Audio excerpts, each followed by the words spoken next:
Hi everyone, welcome to Module 7. In Module 7, we're going to be reading chapters 18 through 20.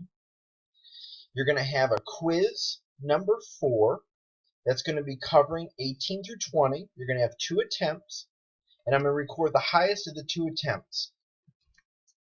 I put right here some weekly videos that I think you'll find very helpful, and I also have put the teaching summaries as well, and they give good accounts of each chapter that I've put in there for you to assist with your effort.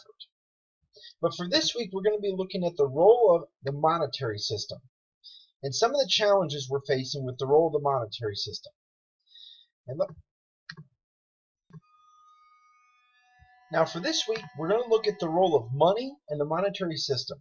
The monetary system is a very important component of our economy because it's how the Fed will create money and create opportunities for our economy.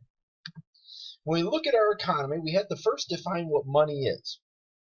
And money is anything that's accepted for means of payment. And when we look at the functions of money, there's 3 main functions of money, and I have some of these on the quiz. Money can be used as a medium of exchange, which means we buy goods and services. Money is used as a unit of account and store of value. So those are the 3 main functions of money that our economy looks at. Now, when we look at the money supply, we're going to divide it into 3 components: M1, M2, and M3. But we're not going to focus so much on M3. M1 is going to be the most liquid of all assets. M1 is going to be checkable deposits and currency. You'll notice it's the smallest component, whereas M2 is much larger. When we look at M2, it's much larger right here because it includes M1. M1 will be the most liquid of all the money supplies. So that's key to evaluate. Now, when we look at the banking system in our economy, this is where you're going to get more questions. The banking system is focused on the Fed. And the Fed is right here to regulate and oversee these 3 different institutions or entities. You'll see that they're looking at commercial banks, thrifts, and money market funds. And money flows in here where the Fed is evaluating.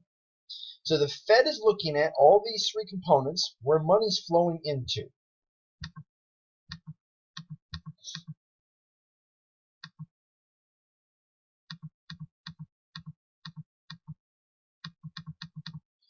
Now, the key that we're looking at is the Federal Reserve System. The Fed is the central bank of the United States. Their key is the role of the monetary system, and brings about a lot of challenges for our economy.